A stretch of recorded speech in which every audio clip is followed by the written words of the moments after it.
I want to thank everyone for posting their scenarios and making this video possible. Let's begin. In a world void of The Godfather, Goodfellas, or The Sopranos, how do you think the mob would be viewed by law enforcement and the general public? The movies and TV show mentioned plays a major part of the glorification of the mob that takes place. I believe if you strip away that exact glorification, you eliminate the mystique, and the public would just view them as any other criminals. Strangely enough, the public despises the guy who robs an old woman's purse, but cheer for the very people who make that old woman pay more for her garbage to be picked up or to put an extension on her house, etc. As for law enforcement, I know that the glorification or rooting for the bad guys gets under their skin, but I don't think it would matter much either way. They're always going to try and put these people in prison. If the Lucchese family decided to stop paying tribute to Vic Amuso and put him on the shelf, could he make a plea to the bosses of the other families to stay in power, or would they ignore his request? If this scenario was to take place, there's not much Vic would be able to do. In the past, other families and the commission itself refused to get involved when a family had internal issues. So if this were a reality, Vic's plea would be ignored. If RICO was to inexplicably be deemed unconstitutional and removed from the arsenal of law enforcement, what changes would modern Cosa Nostra make in terms of operating? RICO is arguably considered law enforcement's kryptonite, and if removed, it would obviously open the door to the rackets that were eliminated by RICO. I believe families are still shell-shocked enough by the outcomes of the RICO Act that if removed, they would proceed cautiously. If Buddy Luongo became the boss of the Lucchese family instead of Vic Amuso, how different do you think the family would have turned out, and who do you think would have been Luongo's underboss and consigliere? Besides far less unnecessary murders, I don't know how much different the family would be under Luongo.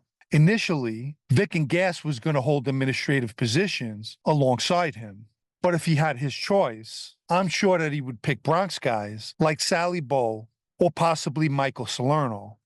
Assuming Bobby Manna and the Genovese family's plot to take out John Gotti and his brother Gene had succeeded, would this have provoked an all-out war between the Gambino and Genovese families? In my opinion, I don't believe the Gambino family would have reacted if Gotti was eliminated.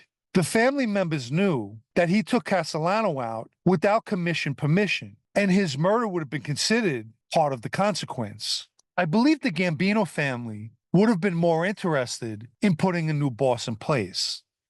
If the other families started receiving messages from prison that Vic Amuso had severe dementia, would that become an embarrassment for the Lucchese family, and would they replace him? If Vic started showing signs of dementia, it wouldn't be viewed as an embarrassment, but more so a condition that unfortunately plagues the elderly. Consequently, Vic would no longer be considered the official boss, and at that time, a decision would be made as to who was going to replace him.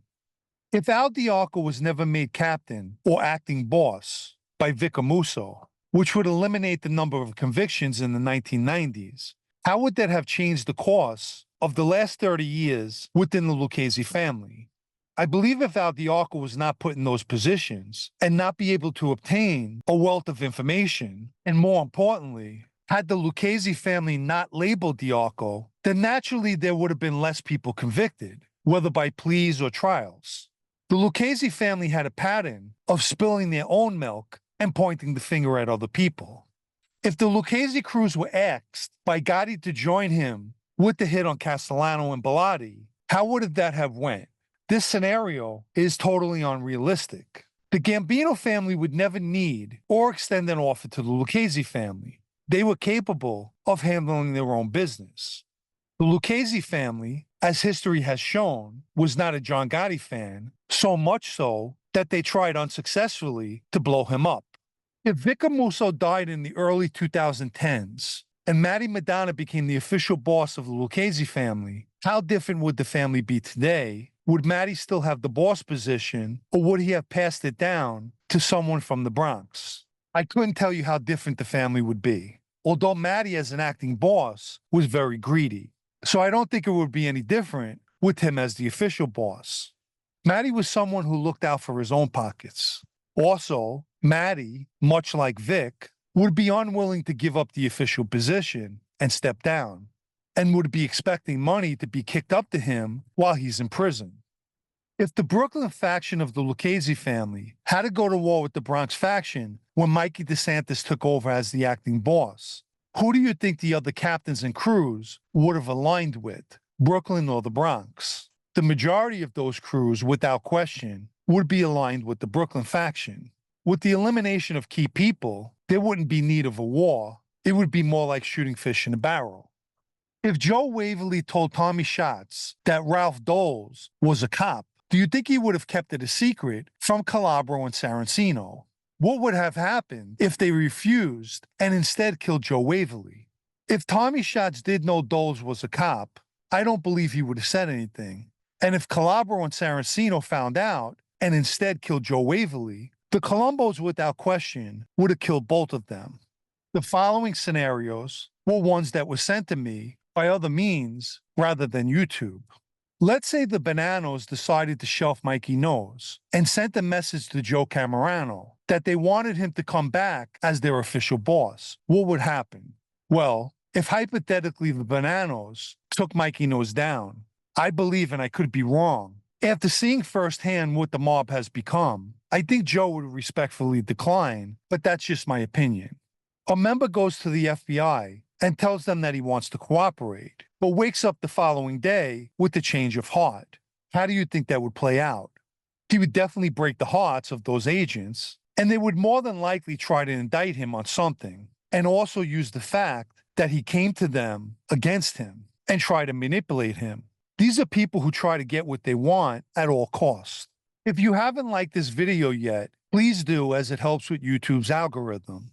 And if you'd like to show your appreciation for videos like this, or to help me continue making videos, you can do that by donating with the Super Thanks icon down below, or through the PayPal Cash App links in the video's description. And for the last scenario, if law enforcement went to the bosses of the 5 families and put pressure on them during the time they were searching for Luigi Mangione, like they did years ago with Gus Faraci, would the mob have tried to find him and kill him? Well, to start with, Gus Faraci was a mob associate who killed the DEA agent. Luigi Mangione was not a mob associate who's accused of killing a healthcare CEO, not mob-related at all. So I don't believe that the mob would get involved. What's interesting is, with the Faraci case, law enforcement put tremendous pressure on the mob, fully aware that they weren't just going to hand over Faraci. They knew what they would do to him, that they would kill him. And when they did, law enforcement instigating that turned around and prosecuted those involved.